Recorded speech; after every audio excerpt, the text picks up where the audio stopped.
అందరికీ నమస్కారం and welcome to the point. కాస్త సస్పెన్స్ క్రియేట్ చేసిన వైఎస్ఆర్ తెలంగాణ పార్టీ మొత్తానికి ఏం జరిగిందో చూస్తున్నాం. ఆ పార్టీ అధ్యక్షురాలు వైఎస్ షర్మిల రాజకీయ ప్రస్థానం చివరికి కాంగ్రెస్కి చేరిన పరిస్థితులు కొన్నాళ్ళుగా చూస్తున్నాం. దీనివల్ల ఆమెకు రాజకీయంగా ఎంత లాభమో తెలియదు, కానీ కాంగ్రెస్ అధిష్టానం పెద్దలు మాత్రం మరోసారి ఏపీ ముఖ్యమంత్రి వైఎస్ జగన్మోహన్ రెడ్డికి కొంత వ్యతిరేకంగా నష్టం కలిగించే విధంగా కుట్ర చేస్తున్నట్టు విశ్లేషకులు అంచనా వేస్తున్నారు. దీనికి తెలుగుదేశం పార్టీ అధినేత చంద్రబాబు అండదండలు ఉన్నాయా అంటే బహుశా ఉండవచ్చు. గతంలో ఉన్న రాజకీయ పరిణామాలు చూస్తే అదే అనిపిస్తోంది అని కూడా కొంతమంది అంటున్నారు. అండ్ ఇంతకీ షర్మిలను నడిపిస్తోంది ఎవరు, ఆమె ఎవరి కుట్రలో ఇరుక్కున్నట్టు మనం భావించాలి? ఇది కుట్రైనా నిజంగా? అలాగే ఇలా చాలా ప్రశ్నలు మనకు వినిపిస్తున్న ఈ టైంలో వైఎస్ షర్మిల కాంగ్రెస్ పార్టీ చేరికపై ఏపీ మంత్రి పెద్దిరెడ్డి చాలా ఆసక్తికర వ్యాఖ్యలు కూడా చేశారు. కాంగ్రెస్ పార్టీలో ఎవరు ఉన్నా ఏపీ సీఎం వైఎస్ జగన్మోహన్ రెడ్డికి వ్యతిరేకంగా ఎవరు పనిచేసినా ఎవరు మాట్లాడినా కూడా తాము ప్రతిపక్షంగానే చూస్తామని చెప్పి అన్నారు. అంటే ఇకపై షర్మిల ఏపీ గవర్నమెంట్కి ప్రతిపక్షం, అంటే వైఎస్ఆర్ కాంగ్రెస్ పార్టీకి ప్రతిపక్షంగానే భావించాలా మనం అని అంశంపై మాట్లాడబోతున్నాం. ఇంతకీ ఆమె వల్ల టీడీపీకి లాభమా నష్టమా? ఇదే అంశంపై to the point. AP needs YS Jagan అంటున్నాం, డస్ ఏపీ నీడ్ షర్మిల అనే టాపిక్ పై కూడా మాట్లాడబోతున్నాం. మనతో పాటు ప్రస్తుతం అందరికీ సుపరిచిత వైఎస్ఆర్ కాంగ్రెస్ పార్టీ నాయకులు ఎమ్మెల్సీ దువ్వాడ శ్రీనివాస్ గారు జాయిన్ అవుతున్నారు జూమ్లో. నమస్కారం సార్. నమస్కారం స్వప్న గారు, జకీర్ గారు నమస్కారం. అలాగే మనకి ఐ డ్రీమ్ స్టూడియోస్లో ఉన్నారు సీనియర్ జర్నలిస్ట్ విశ్లేషకులు జకీర్ గారు. So first of all Srinivas గారు, జరుగుతున్న పరిణామాలు ఏమనిపిస్తుందండి? ఎంతైనా ఒక కుటుంబంలో ఒక జాతీయ పార్టీ స్థాయిలో ఇంతటి ఒక ఆలోచనతో కూడిన కుట్ర జరుగుతోందని చెప్పి కొంతమంది అంటున్నారు.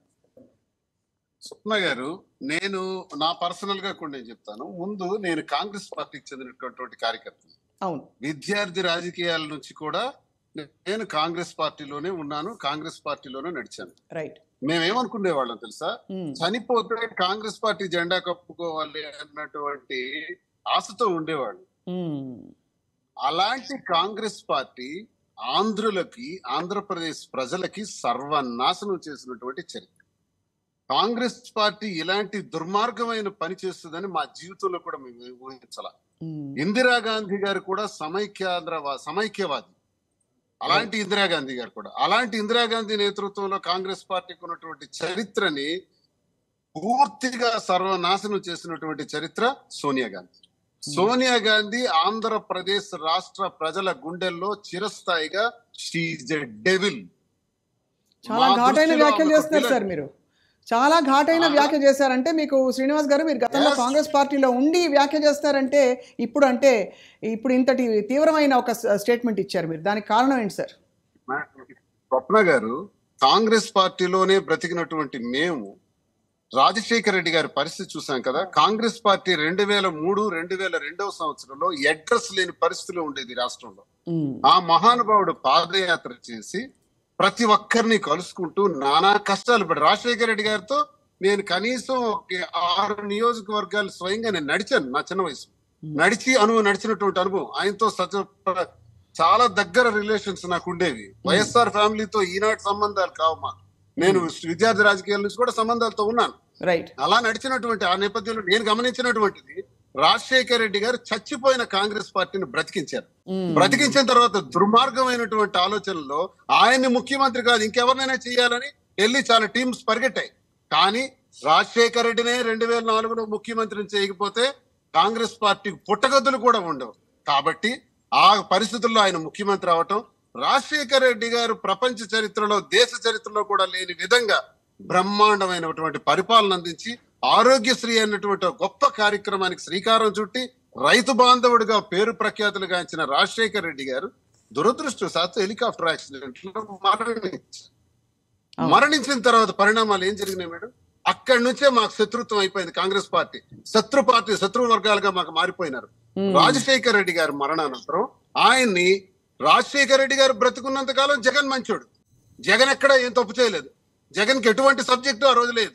రాజశేఖర రెడ్డి గారి మరణానంతరం నేను ఈరోజు చెప్తున్నాను మేడం, ఇంత గొప్ప వ్యక్తి అయినటువంటి మహా వ్యక్తి అయినటువంటి రాజశేఖర రెడ్డి గారికి జగన్మోహన్ రెడ్డి అనేటటువంటి ఓ గొప్ప కుమారుడే లేకపోయింటే రాజశేఖర రెడ్డి గారి పేరునే చెరిపేసి రాజశేఖర రెడ్డి గారి చరిత్రనే ఈ రాష్ట్రంలో లేకుండా చేయడానికి ఆనాడు కాంగ్రెస్ పార్టీ, ఈనాడు దుర్మార్గుడు చంద్రబాబు నాయుడు చేతులు కలిపి చాలా ప్రయత్నాలు చేశారు. ఏం మీకు గుర్తు చేయాలి, నేను రాజశేఖర రెడ్డి గారు మరణానంతరం ఆయన హెలికాప్టర్ యాక్సిడెంట్ లో నేను ఇప్పటికీ ఒకటే అంటాను, నా అభిప్రాయం అదే, రాజశేఖర రెడ్డి గారిని హత్య చేశారు. రాజశేఖర రెడ్డి గారి సహజ మరణం కాదు, ఆయన అభిమానిగా నేను చెప్తున్నాను. రైట్, అవి అంటే తిరిగిన వ్యక్తిగా చట్ట సంస్థలు దాన్ని దర్యాప్తు చేశాయి అంటే అది ఒక పరిధిలో అది దాదాపు క్లోజ్ చేసినట్టే అనుకోవాలి కదా జకీర్ గారు. చాలా తీవ్ర ఉద్వేగానికి లోనవుతున్నారు శ్రీనివాస్ గారు, మీరు చూస్తున్నారు. రైట్ శ్రీనివాస్ గారు, దేశంలో చాలా కేసులు పెండింగ్ లో ఉన్నాయి. రాజశేఖర రెడ్డి గారి కేసు మాత్రం నెలల్లోనే పూర్తి చేసిన చరిత్ర కేంద్ర ప్రభుత్వానికి ఉందన్నాడు. సరే, రాజశేఖర రెడ్డి గారు మరణాంతరం ఏం చేశారు? ముద్దాయిని ముద్ర వేశారు మేడం. ముద్దాయిని ముద్ర వేయడం కాదు, కాంగ్రెస్ పార్టీ చేపడుతున్నటువంటి ప్రభుత్వ పథకాల్లో గాని కార్యక్రమాల్లో గాని రాజశేఖర రెడ్డి ఫోటో ఉండకూడదని కూడా కేబినెట్ కమిటీ వేశారు. ఎంతటి దుర్మార్గులు, నీచులు! రాజశేఖర రెడ్డి గారి మరణానంతరం అర్ధరాత్రి పార్లమెంట్ లో తలుపులు వేసేసి ఆంధ్రప్రదేశ్ ని విడగొట్టి హైదరాబాద్ లాంటి ప్రాంతాన్ని మాకు దూరం చేసి, తెలంగాణని దూరం చేసి, మా ప్రాంతం, మా ఆంధ్రప్రదేశ్ కి గుండె కోత మిగిల్చారు. మాలో ఉండే ప్రతి 5 కోట్ల మందిలో ప్రతి ఒక్కళ్ళలో కూడా ఓ బాధ ఉంది.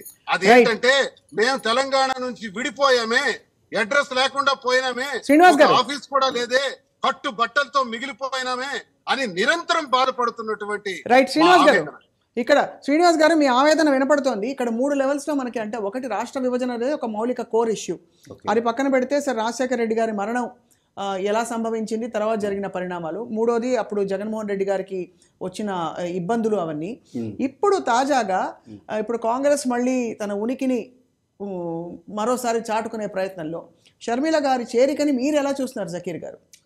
షర్మిల గారు గతంలో, అంటే నాకు తెలిసి వైఎస్ఆర్ తెలంగాణ పార్టీ అని తెలంగాణలో పార్టీ పెట్టిన కొత్తలో అనుకుంటా, బహుశా ఆమె కొన్ని కామెంట్స్ చేశారు. ఆమె ఏంటంటే, మా నాన్న చనిపోయిన తర్వాత అవమానించారు, ఛార్జ్షీట్లో పేరు పెట్టారు, ఎఫ్ఐఆర్లో కేసులు పెట్టారు. అవును, అది ఇంటర్వ్యూలో కూడా చెప్పారు అంతకు ముందు కూడా. అవును, తర్వాత హెలికాప్టర్ ప్రమాదం పైన కనీస దర్యాప్తు కూడా చేయలేదు అని కూడా ఆమె చెప్పారు. రైట్, ఇప్పుడు కాంగ్రెస్ పార్టీ పైన అటువంటి ఆరోపణలు చేసిన షర్మిల గారు ఇప్పుడు అదే పార్టీలో చేరడం పట్ల ఆమె ఆన్సర్ ఎట్లా ఉండబోతుంది, అంటే ఆంధ్రప్రదేశ్ ప్రజలకు ఆమె ఏ రకంగా కన్విన్సింగ్గా చెప్పబోతున్నారు, ఆమె చెప్పే మాటలు ప్రజలు కన్విన్స్ అవుతారా కాదా అనేది ఇక్కడ పాయింట్ నేను చెప్పబోయేది. రైట్, ఎందుకంటే అంత సులభమైన వ్యవహారం కాదు ఇది. రాజశేఖర రెడ్డి ఎట్లా ఇప్పుడు దువాడ శ్రీనివాస్ గారు చెప్పినట్టుగా అది హెలికాప్టర్ క్రాష్ అయిందా, క్రాష్ చేశారా, అంటే ప్రమాదం జరిగిందా, లేకుంటే ఇంకేదన్నా జరిగిందా అనేది మనకు తెలియదు. అవును, బట్ ఆ కేసులో కనీస దర్యాప్తు చేయలేదు, మా నాన్నను అవమానించారు అని చెప్పిన షర్మిల గారు అదే కాంగ్రెస్ పార్టీలో చేరి ఇవాళ ఢిల్లీలో ఆమె చేసిన కామెంట్ ఏమిటి, మా నాన్న ఆత్మ సంతోషించింది అని చెప్పారు ఆమె. అంటే ఏ రకంగా ఆయన ఆత్మ శాంతించినట్టు నాకు అర్థం కాలేదు. సో దీనికి సంబంధించి, అంటే కాంగ్రెస్ పార్టీలో ఆమె చేయడానికి సంబంధించి ఆమె కన్విన్సింగ్గా ఏ రకంగా ఆంధ్రప్రదేశ్ అంటే ఆమెకు ఆంధ్రప్రదేశ్ కాంగ్రెస్ బాధ్యతలు ఇవ్వబోతున్నారా లేదా, లేకుంటే ఆమెకి ఇంకెవరు బాధ్యతలు ఇస్తారా, ఏది ఏమైనప్పటికీ కూడా నిన్న దాకా తెలంగాణ కోడలని అని చెప్పారు, తెలంగాణ కోడలు అన్నారు, అండ్ ఆడపిల్ల ఈడపిల్ల అని బోల్డ్ మనకి రీల్స్ కూడా చూసాం. ఆంధ్రప్రదేశ్ కూతురని చెప్పుకోవచ్చు, లేదా ఇప్పుడు రాజన్న బిడ్డ అని చెప్పుకోవాలి, రాజన్న రాజ్యం అని చెప్పాలి తెలంగాణ చెప్పినట్టే. ఇప్పుడు అక్కడ ఆల్రెడీ జగన్మోహన్ రెడ్డి గారు రాజన్న రాజ్యం నిర్మాణ పనిలో ఉన్నాడు ఆయన. ఎవరు? జగన్మోహన్ రెడ్డి గారు వాళ్ళ అన్న. ఇప్పుడు ఈమె కూడా వచ్చి మళ్ళీ అదే మాట మాట్లాడాలి. అవును, రాజన్న రాజ్యం అనాలి, రాజన్న బిడ్డ అనాలి.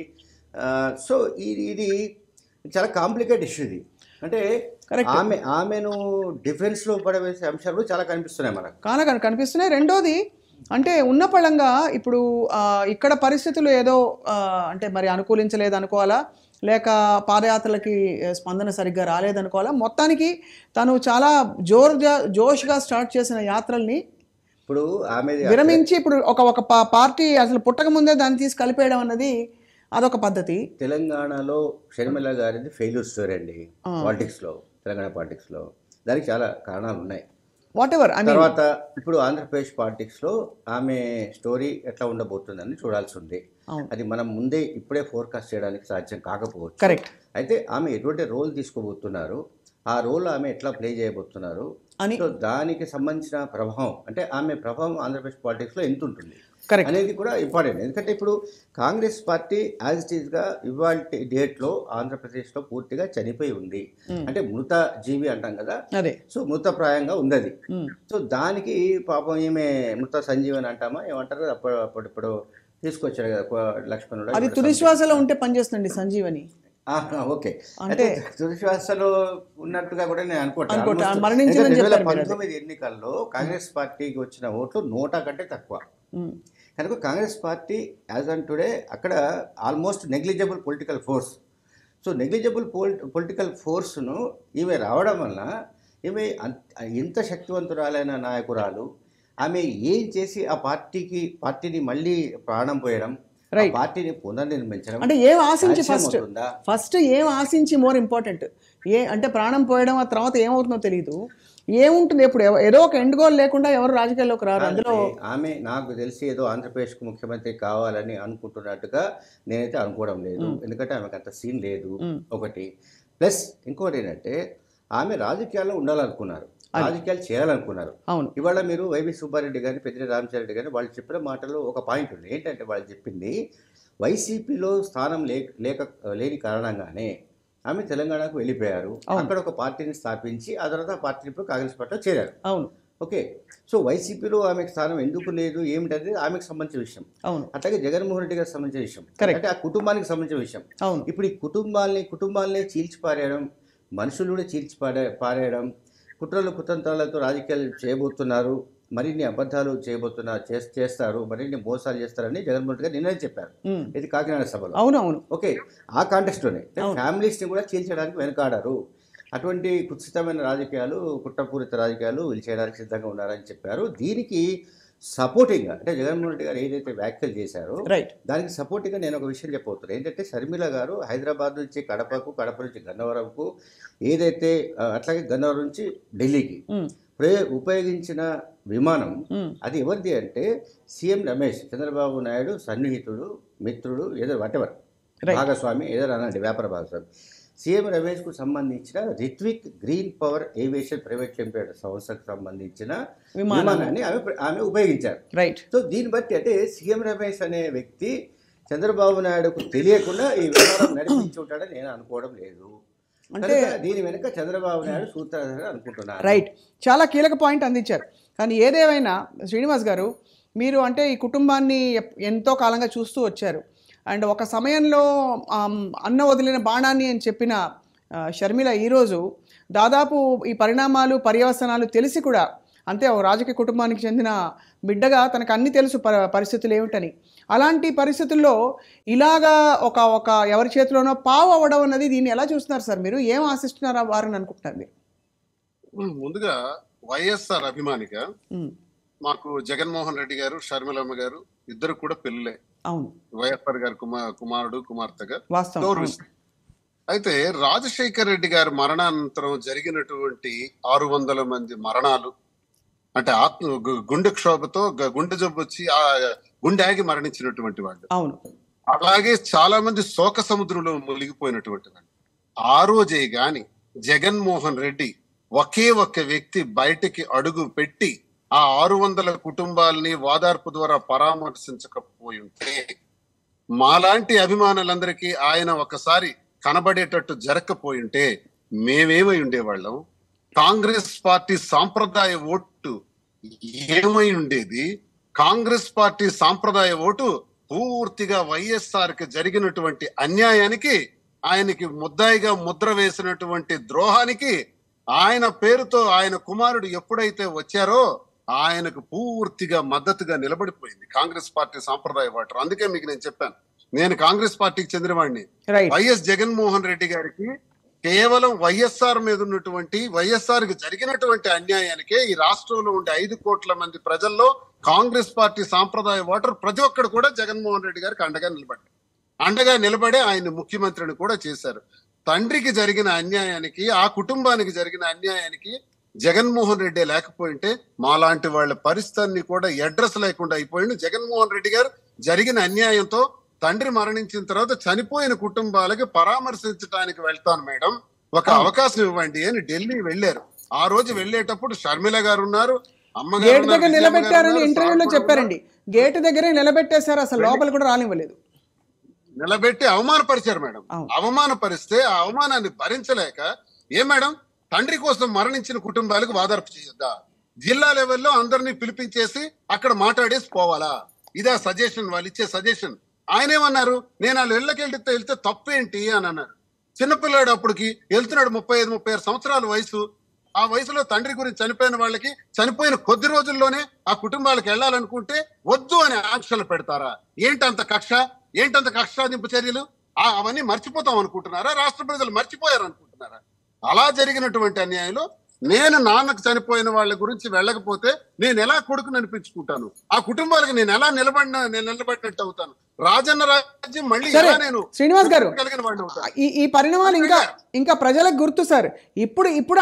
అప్పుడు ఆ పరిస్థితుల నుంచి బయటపడి కాంగ్రెస్ నుంచి బాగా దూరం అయిన తర్వాత ఇప్పుడు ఈయన జకీర్ గారు చెప్పినట్టుగా ఒక సీఎం రమేష్ గారికి సంబంధించిన ఒక విమానం వేసుకుని ఇట్నుంచి అటు ఢిల్లీ దాకా వెళ్ళడం అన్నది, ప్లస్ ఈ రాజకీయ పరిణామాలు ఏవైతే ఇప్పుడు జరుగుతున్నాయో దాన్ని మీరు ఎలా చూస్తున్నారు సార్? మేడం మీకు ఒక మాట చెప్పాలి.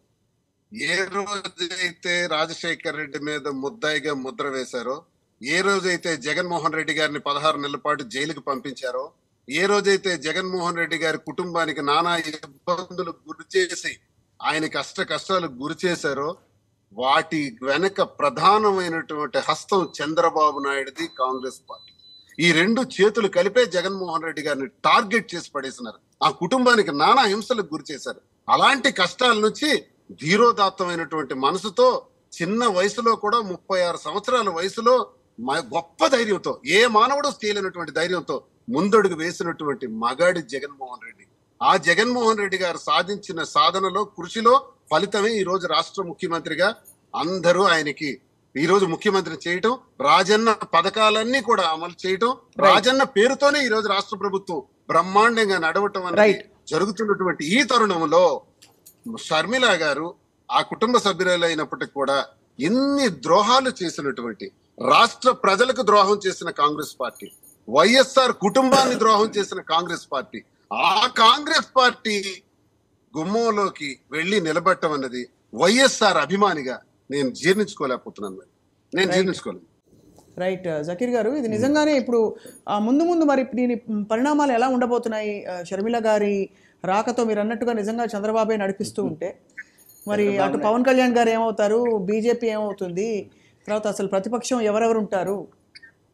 ఇప్పుడు ఏముందంటే కాంబినేషన్స్ చాలా కనిపిస్తున్నాయి కదా. ఒకటి TDP plus Janasena plus BJP ఒక combination, plus Congress plus TDP plus Janasena ఇంకొక కాంబినేషన్. ఇది ఎలా ఉందంటే సార్, ఒక సెకండ్, ఇంకో అయిపోలేదు ఇంకా. చెప్పండి. ప్లస్ కాంగ్రెస్ ప్లస్ లెఫ్ట్, అంతే, ఇది ఒక కాంబినేషన్. ఇవి రకరకాల కూటములు, రకరకాల కాంబినేషన్ సంబంధించిన చర్చ కూడా జరుగుతుంది. ఎవరెవరితో కలుస్తారంటే సిద్ధాంతాలు లేవు, లేదా ఇతరత్ర ఏ రకమైన లాజిక్ లేదు అక్కడ. జగన్మోహన్ రెడ్డి గారిని గద్దెదించడమే లక్ష్యం. అది అట్లాగే వైసీపీ వ్యతిరేక ఓట్లను చెల్లివ్వకుండా చేస్తానని శపథం చేసిన పవన్ కళ్యాణ్ ఈ మొత్తానికి కారకుడు. మళ్ళీ అదే ఏది పవన్ కళ్యాణ్ ఎప్పుడైతే చెప్పారో ఎగ్జాక్ట్లీ ఆపోజిట్ జరుగుతుంది. ఇప్పుడు చేస్తానన్నాడు. షర్మిల గారి ఎంట్రీ తర్వాత కాంగ్రెస్ పార్టీ నిజంగానే కాస్త కూస్త పుంజుకుంది అనుకుందాం.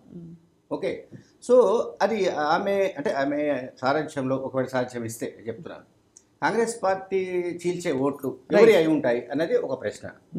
ఇప్పుడు వైసీపీకి ఐస్టీజ్గా ఒక ఇన్కంపెన్సివ్ ఫ్యాక్టర్ ఉంది, అండ్ వేరియస్ ఈ వెల్ఫేర్ స్కీమ్స్ ద్వారా కూడా జగన్మోహన్ రెడ్డి గారు ఒక ఓటు బ్యాంకును పెట్టుకున్నారు. ఆ ఓటు బ్యాంకును చీల్చడం మిగతా వాళ్ళ వల్ల అవుతుందని అనుకోవడం లేదు నేనైతే. బట్ సరే, రాజకీయాల్లో ఏం జరుగుతుంది ఏంటని పక్కన పెడితే చంద్రబాబు నాయుడు చేస్తున్న ఈ కుటిల ప్రయత్నాలు అనేవి ఇప్పుడు దువ్వాడ శ్రీనివాస్ గారు చెప్పినట్టు నాకు కూడా చాలా నాకు కూడా గుర్తుంది. నేను అప్పుడు రిపోర్ట్ కూడా చేశాను. ఎప్పుడంటే జగన్మోహన్ రెడ్డి గారి పైన కేసులు పెట్టిన సందర్భంలో ఇక ఆయన జైలు నుంచి బయటకు రాకుండా చేయడానికి సంబంధించి అప్పుడు కేంద్రంలో అచ్చెన్నాయుడు ఉండేవాడు. ఆయనకు ఇక్కడి నుంచి రేణుకా చౌదరి, చంద్రబాబు నాయుడు ఇదంతా ఒక కూటమిగా ఏర్పడి అచ్చెన్నాయుడు ద్వారా మళ్ళీ ఢిల్లీలో ఫిర్యాదులు చేయడము, కాంగ్రెస్ ప్రభుత్వం పైన రకరకాల ఆ ప్రభుత్వానికి ఇవ్వడము. సరే ఆబ్వియస్లీ సోనియా గాంధీ వాళ్ళైతే చెప్పండి సార్. సోనియా గాంధీ పెట్టాల్సిందన్నారు. ఎర్రనాయుడు గారట. ఎర్రనాయుడు గారు ఈ మధ్యగా అచ్చెన్నాయుడు మాట్లాడుతున్నారు వచ్చేసి ఎర్రనాయుడు గారు ఢిల్లీలో ఉన్నారు. ఆయన ద్వారా రేణుకా చౌదరి, చంద్రబాబు నాయుడు గారు మళ్ళీ రాయబారం నడిపించి ఒక కథంతా నడిపారు. ఎనీ కాస్ట్ జగన్మోహన్ రెడ్డి గారు బయటికి రాకూడదు, ఇది స్కీమ్. సో 16 నెలల పాటు ఆయన జైల్లో ఉన్నాడు. మీరు చూడండి, జగన్మోహన్ రెడ్డి గారు అయితే 5 ఏళ్ల పాటు రోడ్ల మీద ఉన్నారు, ఆ తర్వాత 16 నెలలు జైల్లో ఉన్నారు, ఆ తర్వాత మళ్ళీ రోడ్ల మీద ఉన్నారు, ఆ తర్వాత ఒక టర్మ్ ప్రతిపక్షంలో ఉన్నారు, తర్వాత ఎంతో కష్టపడి ఆయన 151 సీట్లతో అధికారంలోకి వచ్చారు. సో ఇది మొత్తంగా కూడా ఏంటంటే నేను అనుకునేది పక్కాగా జగన్మోహన్ రెడ్డి గారికి కష్టార్జితం ఏది ఈ అధికారం రావడం అనేది. ఖచ్చితంగా వైఎస్ రాజశేఖర్కి సంబంధించిన లెగసీ అనండి, వైఎస్ రాజశేఖర్ అమలు చేసిన సంక్షేమ పథకాలకు సంబంధించిన ఇష్యూస్ అనండి, ఫ్యాక్టర్స్ అనండి, లేకపోతే ఇంకేదైనా అనండి, బట్ ఎన్ని ఉన్నా కూడా దాన్ని ఒక పార్టీని పెట్టి నడపగలిగిన సామర్థ్యం ఉండాలి, ఒక గోల్ ఉండాలి, ఏదో ఒక రోజు ఈ రాష్ట్ర ముఖ్యమంత్రి కావాలన్న ఆ ఎజెండా ఉండాలి, ఆ టార్గెట్ సక్సెస్ కావాలన్నది ఉండాలి. పవన్ కళ్యాణ్ అది లేదు, నన్ను సీఎం చేయడం అనట్లేదు. చూడండి, ఇప్పుడు రేపు పొద్దున షర్మిల గారు అంటారా తెలియదు. చంద్రబాబు నాయుడు అయితే నేను ముఖ్యమంత్రి కాకపోతే అసలు అసెంబ్లీలోకి అడుగుపెట్టారు ఆయన చెప్తున్నాడు. ఆయన ఏమవుతుందో ఆయన పాప తెలియదు. పవన్ కళ్యాణ్ ఎప్పుడు నేను సీఎం అని అనట్లేదు కదా, నేను సీఎం అవుతానని ఆయన ఆ రకంగా ఏమేంటి ఆయన ఒక రోడ్ మ్యాప్ వేసుకొని పనిచేయడం లేదు కూడా. ఆయన చంద్రబాబు నాయుడు కోసం పనిచేస్తున్నాడు, అది అయిపోయింది క్లియర్. ఇంకా ఇప్పుడు మధ్యలో జై భారత్ నేషనల్ పార్టీ పేరు మీద సిబిఐ మాజీ జాయింట్ డైరెక్టర్ ఒక పార్టీ పెట్టాడు. అవును. సో ఇదంతా ఏంటంటే ఆంధ్రప్రదేశ్ ప్రజాశాంతి పార్టీని మీరు అలా తీర్చేయడానికి లేదండి. KA Paul party. అవును. ఎందుకండి కామెడీ వ్యవహారాలు, సీరియస్ డిస్కషన్ జరుగుతుంది. కేఏ పాల్ ఒక కమెడియన్, ప్రజలకు వినోదాన్ని పంచుతారు పాప. వినోదాన్ని ఆయన పంచచ్చు, కానీ మీరు వచ్చిన అంటే ఇప్పుడు నిన్న మొన్న ఊరికే వచ్చిన కొన్ని పార్టీలు లేదు, ఇప్పుడు కొత్తగా మళ్ళీ మేము పుడతామని చెప్పి రెడీ అవుతున్న ఒక జాతీయ పార్టీ, అందరికీ సమాన అవకాశాలు ఉన్నట్టే కదండి మరి రాజకీయ బరిలో. మీరు ఎలా తీసేస్తారు? నేను కేఏ పాల్ గురించి, ప్రజాశాంతి పార్టీ గురించి నాకేమి ప్రత్యేకమైన ద్వేషము లేకుంటే పాపం పాల్ గారి పట్ల నాకే కోపం లేదు. కానీ ఈ మధ్య కాలంలోనే తెలంగాణ మాజీ ముఖ్యమంత్రి కేసీఆర్ గారు ఆయన గాయపడి హాస్పిటల్లో ఉన్నప్పుడు ఆయన వెళ్ళి పరామర్శించి బయటకు వచ్చిన తర్వాత మీడియాతో మాట్లాడుతూ పాల్ చెప్పింది ఏమిటి, కేసీఆర్ గారు దేవుడికి దగ్గర అవుతున్నారని చెప్పాడు ఆయన ఆన్ రికార్డ్ మీడియాలో. దాన్ని ఎట్లా అనుకోవాలి, కామెడీ అనుకోవాలి, ఇంకో ఏమనుకోవాలి? సో ఆయన వినోదాన్ని పంచుతాడండి, అంతకు మించి ప్రజాశాంతి పార్టీకి సీన్ లేదు, ఆ పార్టీకి ఓట్లు వచ్చేది లేదు, సీట్లు వచ్చేది పక్కన పెట్టాడు. ఇప్పుడు మనం మాట్లాడుతుంది ఏంటంటే వైఎస్ షర్మిల ఫ్యాక్టర్ ఎంతవరకు పనిచేసే అవకాశం ఉంది, కాంగ్రెస్ పార్టీలో ఆమెకు నిజంగానే ఏపీసీసీ అధ్యక్ష బాధ్యతలు ఇస్తే ఆమె ఎంతవరకు ఆ బాధ్యతలు సక్సెస్ గా నెరవేర్చే అవకాశం ఉంది, లేకుంటే తెలంగాణలో లాగా అవుతుందా? అంత ఆర్కేఎన్ రఘువీరారెడ్డి గారు వాళ్ళు వీళ్ళు ఉండగా మనకి షర్మిల గారే ఎందుకు అవ్వాలి ఏపీసీసీ? అంటే కావాలని అన్నకి ఆపోజిట్ లో చెల్లిని పెట్టాలనే కుట్ర అంటారా ఇది? ఇప్పుడు కాంగ్రెస్ పార్టీకి ఇంకా పగ చల్లారలేదండి, జగన్మోహన్ రెడ్డి గారి మీద పగ చల్లారలేదు. అధినేత్రి కాంగ్రెస్ పార్టీ నాయకురాలైన సోనియా గాంధీని ధిక్కరించి ఆ సమయంలో, అంటే ఉమ్మడి ఆంధ్రప్రదేశ్లో అట్లాగే కేంద్రంలో 2 చోట్ల కాంగ్రెస్ ప్రభుత్వం ఉన్నప్పుడు శశబిష లేకుండా, రాజీ లేకుండా, వాళ్ళు ఓదార్పు యాత్ర చేయొద్దంటే కూడా వినకుండా ఆ పార్టీని ధిక్కరించి బయటకు వచ్చి సొంత పార్టీని పెట్టి ఆ పార్టీని అధికారం దాకా జైలుకి వెళ్ళినా కూడా ఖాతరు చేయకుండా 400 రోజుల తర్వాత అసలు ఎక్కడ సడలని గుండె నిబ్బరంతో బయటకు వచ్చి మళ్ళీ ప్రతిపక్షంగా ఉండి మళ్ళీ పాదయాత్ర చేసి ఎవరు చేస్తారండి? పవన్ కళ్యాణ్ గారు 10 ఏళ్ళ నుంచి పార్టీ నడిపిస్తున్నాడు, ఆ పార్టీ గ్రాఫ్ ఏంటి చెప్పండి? ఇప్పుడు ఏం లేదు కదా. ఇప్పుడు వాళ్ళు చెప్పుకుంటున్నారు మాకు 30% ఓట్లు ఉన్నాయి, 40% ఓట్లు ఉన్నాయని చెప్పుకుంటున్నారు, క్లెయిమ్ చేస్తున్నారు. ఓకే, అదే 2019లో వాళ్ళకు ఒక 6.5-7% ఓట్లు వచ్చారనుకుందాం. నెక్స్ట్ ఇప్పుడు మీరు అన్నట్టు జయ భారత్ నేషనల్ పార్టీ అదేం చేస్తుందో తెలియదు, మీరు అంటే ప్రజాశాంతి పార్టీ ఏంటో తెలియదు. ఇప్పుడు కాంగ్రెస్ పార్టీ చనిపోయిన పార్టీని బతికించి దాన్ని ఏదో ఉద్ధరించాలనుకుంటే అది ఎంతవరకు సక్సెస్ అవుతుందో తెలియదు. ఒకటి మాత్రం వస్తుంది, దువ్వాడ శ్రీనివాస్ గారు చెప్పినట్టుగా పాయింట్ ఏంటంటే వైఎస్ రాజశేఖర రెడ్డి వారసుడిగా జగన్మోహన్ రెడ్డిని మాత్రమే ఆంధ్రప్రదేశ్ ప్రజలు యాక్సెప్ట్ చేశారు. రైట్, ఈ పాయింట్కి సార్ శ్రీనివాస్ గారు, దువ్వాడ శ్రీనివాస్ గారు, అంటే ఇక మీ పార్టీ విధానం, ఎందుకంటే మొదటి నుంచి వైసీపీ నాయకులు కుటుంబంగా తను చెల్లి కాబట్టి, సోదరి కాబట్టి చాలా హక్కును చేర్చుకుని మనసులో పెట్టుకుని ఎక్కడా ఒక మాట అనకుండా పల్లెత్తు మాట కూడా అనకుండా షర్మిలమ్మని మీరందరూ చాలా అంటే వ్యతిరేకించిన సందర్భాలు వచ్చినా కూడా డైరెక్ట్గా సున్నితమైన అంశాల వైపు జోలికి వెళ్లకుండా చేశారు. ఇప్పుడు మరి ఏం చేయబోతున్నారు? ఇదో పెద్ద సవాల్ మీకు నిజానికి. ఒకటి, షర్మిల గారు వైఎస్ఆర్ కుటుంబం అంటే మేమందరం ఆ కుటుంబ సభ్యులు, మా కుటుంబంలో ఒక పెద్ద ఆవిడ. కానీ ఆవిడ తీసుకున్న నిర్ణయం మాకు తీవ్రమైనటువంటి మానసిక క్షోభకు గురి చేసింది. ఇది నేను కరెక్ట్ కాదని అంటాను. ఎప్పుడైనా ఎందువల్ల? ఎందుకంటే మేము వారి కుమార్తె అయితే మేము వైఎస్ఆర్ అభిమానులు, మాకు కూడా వైఎస్ఆర్ మీద అర్హత ఉంది మాట్లాడడానికి. వైఎస్ఆర్ అభిమానిగా నేను చెప్తున్నాను, వైఎస్ఆర్ గారిని ముద్దాయి చేసినందుకు, వైఎస్ఆర్ గారి హత్యకు కారణమైనందుకు, వైఎస్ఆర్ తదనంతరం మరణానంతరం కుమారుణ్ణి జైల్లో పెట్టినందుకు, కుమారుణ్ణి ఇంటిని షర్మిల గారిని కూడా నానా ఇబ్బందులు గురి చేసినందుకు, ఆంధ్రప్రదేశ్ ను విడగొట్టినందుకు, ఇన్ని ఆవేశాలతో మేమందరం ఉన్నాం. ఇన్ని ఆవేశాల మధ్య కాంగ్రెస్ పార్టీ అన్నది శవంతో సమానం ఆంధ్రప్రదేశ్ లో. It's dead body. మీరు అన్నట్టు ఆఖరి గడియలు కూడా కాదు, డెడ్ బాడీ. ఆ డెడ్ బాడీకి ఏ రకంగా మీరు బాగు చేయగలరు? పాతాళ భైరవిలో ఎవరో మాంత్రికుడు ఏదో చేసినట్టు మనం ఏమైనా చేయగలమా? అవన్నీ జరిగే సినిమా కాదు. ఈ నిర్ణయంలో ఆవిడ కాంగ్రెస్ పార్టీలో చేరి ఉద్ధరించేది కూడా ఈ రాష్ట్రానికి ఏమి ఉండదు. జగన్మోహన్ రెడ్డి గారి గెలుపుకి 175 స్థానాల్లో అఖండ మెజార్టీతో గెలవటానికి వీళ్ళ వ్యూహాలు ఏవి చెల్లవు. పవన్ కళ్యాణ్ లాంటి లఫూట్ గాడు ఏదో ఆలోచించినంత మాత్రాన జగన్మోహన్ రెడ్డి గారికి వ్యతిరేక ఓటు చీలనివ్వను అన్నంత మాత్రాన జగన్మోహన్ రెడ్డి గారికి వ్యతిరేక ఓటే లేదని నేను అంటాను. ఎందుకంటే నేను గ్రామాల్లో గడప గడప యాత్ర చేస్తున్నప్పుడు ఒక 51% వైసీపీ గృహాలు ఉంటే 49% టీడీపీ గృహాలు కూడా ఉంటాయి. ఆ గృహాలకు కూడా నేను గడప గడపకి వెళ్ళాను. వెళ్ళినప్పుడు ప్రభుత్వ పథకాలన్నీ అందాయంటే అందాయని చెప్పారు. వాళ్ళకి 2 లక్షలు 3 లక్షలు 5 సంవత్సరాల్లో అందింది. ఏంటమ్మా మీరు ఎలా ఉన్నారంటే, బాబు మేము ఎప్పుడు కూడా తెలుగుదేశం పార్టీకి చెందిన వాళ్ళం, జగన్ కి ఓటేయలేదు, కాంగ్రెస్ కి వేయలేదు. ఈ రోజు మేము చెప్తున్నాం, మేము జగన్ అన్నకే ఓటేస్తామని చెప్పండి, తప్పైందని చెప్పండి. మేము ఓటేయకపోయినా మాకు చల్లగా చూశాడు ఆ బాబు, నా కొడుకు, నా అన్న, నా తమ్ముడని తెలుగుదేశం సాంప్రదాయ ఓటర్ కూడా అనుకుంటున్నాడు. అంటే యాంటీ ఇన్కంబెన్సీ పార్టీ మీద వ్యతిరేక ఓటు ఎవరికి ఉంది?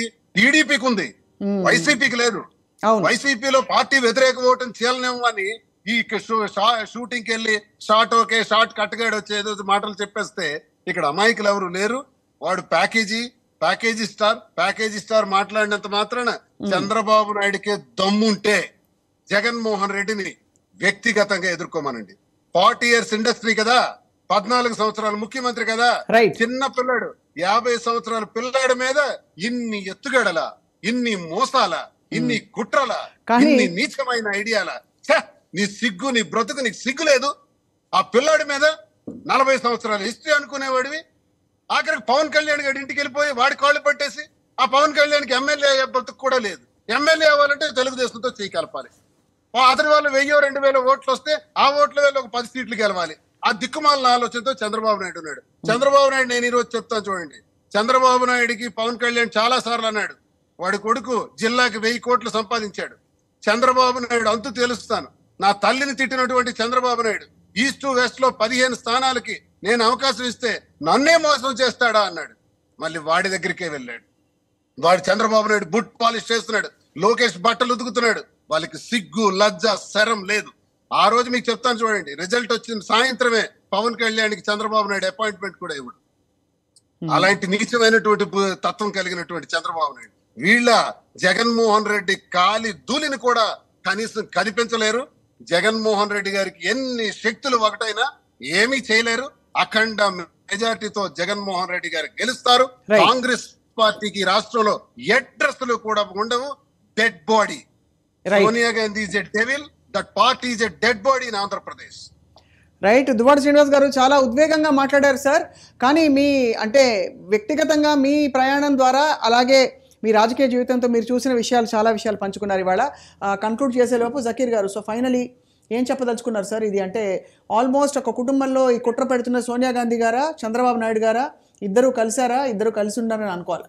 అందరూ కలిసే ఉన్నారండి, అందరు కలిసే ఉన్నారు. అందరూ కలిసి ఉన్నారు. ఇప్పుడు ఒక్క జగన్మోహన్ రెడ్డి గారిని ఓడించడానికి ఇంతమంది కలిసి వాళ్ళ పార్టీల సత్తా వ్యక్తిగతంగా ఒంటరిగా సరిపోదని గ్రహించుకుని కలిసే ప్రయత్నం చేస్తున్నారంటారు. ఇప్పుడు జగన్మోహన్ రెడ్డి గారిని ఓడించాలంటే ఇప్పుడు గోదావరిలో కొట్టుకుపోతున్నప్పుడు ఏదో చిన్న ఏదో దొరికితే గట్టిపూచ దొరికినా కూడా పట్టుకుంటారు అన్నట్టుగా ఇప్పుడు పవన్ కళ్యాణ్ చంద్రబాబు నాయుడు ఏం చేస్తున్నాడంటే షర్మిలని కాంగ్రెస్లోకి తీసుకురావడం ద్వారా వైసీపీకి సంబంధించిన ఓట్లలో అంటే వైసీపీకి పడే ఓట్లలో చీలిక తీసుకురావచ్చు అనేది యాంటీ ఇన్కంబెన్సీ అదే కదా ఉద్దేశం, క్లియర్ కదా.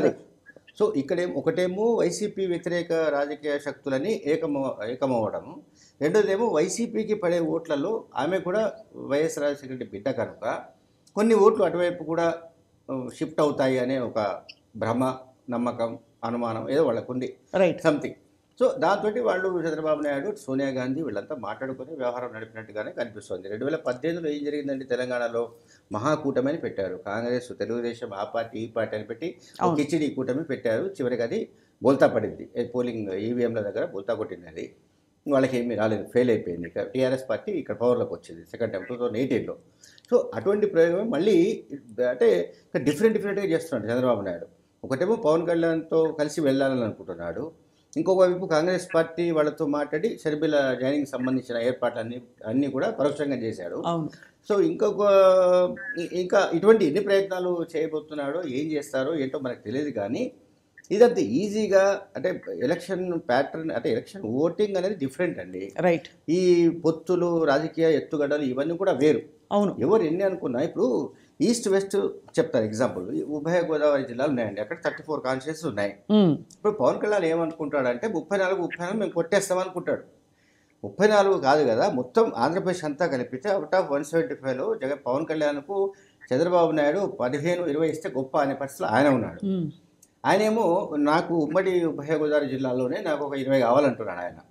సరే అవి ఎన్ని ఇస్తారు ఏంటని పక్కన పెట్టండి. సో పవన్ కళ్యాణ్ ఫ్యాక్టర్ ఎంత పనిచేస్తుందో చూడాలి. చంద్రబాబు నాయుడు పవన్ కళ్యాణ్ కలిసినా కూడా ఆ ఓట్లు కాపు సామాజిక వర్గానికి సంబంధించిన ఓట్లు అసలు షిఫ్ట్ అవుతాయా కావా అనేది ఒకటి చూడాలి. అండ్ ఇప్పుడు షర్మిల గారి ఫ్యాక్టర్ అంటే కాంగ్రెస్ పార్టీలో ఆమె ఎటువంటి మెరిపించే అవకాశం ఉంది, లేకుంటే తెలంగాణలో లాగానే ఆరిపోయే అవకాశం ఉందా, అసలు ఏం జరిగే అవకాశం ఉంది ఏమిటని చూడాలి. అయితే ఒకటి మాత్రం మనం చెప్పుకోవాలండి, ఏ మాట కామంటే ఏంటంటే ఆమెను ఇప్పుడు ఎవరైతే ఆర్కే రామకృష్ణారెడ్డి మంగళగిరి ఎమ్మెల్యే రామకృష్ణారెడ్డి తొలి ఎమ్మెల్యే అనుకుంటా, ఇది అటువైపు వైసీపీ నుంచి అటువైపు అంటే శర్మిల వైపు వెళ్ళారు. అట్లా నాకు తెలిసి వైసీపీ నుంచి ఎవరికైనా టికెట్లు నిరాకరిస్తే రాకపోతే అందులో కొంతమంది చేరే అవకాశం ఉంది, నేను కాదనట్లేదు. అయితే వాళ్ళు పాత సామాన్లు లాంటి వాళ్ళ, లేకపోతే నిజంగానే వాళ్ళలో ఏదైనా పొటెన్షియాలిటీ ఉంటుందా, అయితే దానివల్ల అంటే నాకు తెలిసి అయితే ఇప్పుడు మనకి ఫిబ్రవరి నోటిఫికేషన్ రాబోతుంది, మార్చిలో పోలింగ్ కూడా జరగబోతుంది ఏపీ ఎలక్షన్స్. ఈలోగా సమయం ఎంత ఉంది, ఇంకా 1-2 నెలలు కూడా లేదు. ఈ సమయంలో ఏం చేసేస్తారు షర్మిల చేసే అద్భుతాలు ఏముంటాయో ఎవరికి తెలియదు. అంత అద్భుతాలు చేసే పరిస్థితుల్లో ఆమె ఉన్నట్టుగా కానీ ఆమె అంత వ్యూహాలు రచించడంలో దిట్ట అని కానీ అనుకోవడానికి ఛాన్స్ లేదు. ఎందుకంటే తెలంగాణలో మన క్లియర్ కట్గా తెలుస్తుంది, 2021 జూన్ జూలై ప్రాంతాల్లో పార్టీ పెడితే 2 ఏళ్లలోనే ఆ పార్టీని అంటే ఇక్కడ అదే పాయింట్ ఏంటంటే ఎవరి ఐడెంటిటీ క్రైసిస్ కోసం వాళ్ళు పాటుపడుతూ ఇలా పార్టీలు పెట్టేసి నేను ఉన్నానని చెప్పి అందరూ అంటే రకరకాల ప్రజల్ని చంపుతున్నారండి నిజంగా చెప్పాలంటే కన్ఫ్యూజన్ తోటి. ఇప్పుడు ఐడెంటిటీ క్రైసిస్ ఇప్పుడు లక్ష్మణ్ గారు కూడా ఇప్పుడు అంటే పెట్టకూడదని లేదండి, ఇది స్వతంత్ర భారతదేశం, ప్రజాస్వామ్యంలో ఎవరైనా సామాన్యులు ప్రముఖులు ఎవరైనా పార్టీలు పెట్టచ్చు, ఏదైనా చేయొచ్చు. కానీ మీరు ఇక్కడ చూడండి ఎంత కన్ఫ్యూజన్ క్రియేట్ అవుతుందో ఎలక్ట్రల్ సిస్టంలోనే.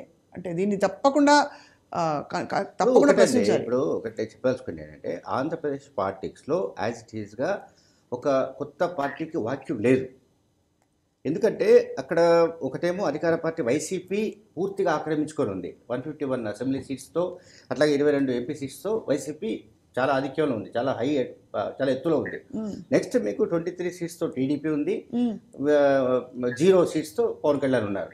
ఓకే, ఇక్కడికి క్లోజ్ చాప్టర్. నేను ఏంటంటే జగన్ వ్యతిరేక శిబిరం అనుకుంటే ఇవాళ మనకు కనిపిస్తుంది అయితే యాస్టీస్గా టీడీపీ ప్లస్ జనసేన మాత్రమే.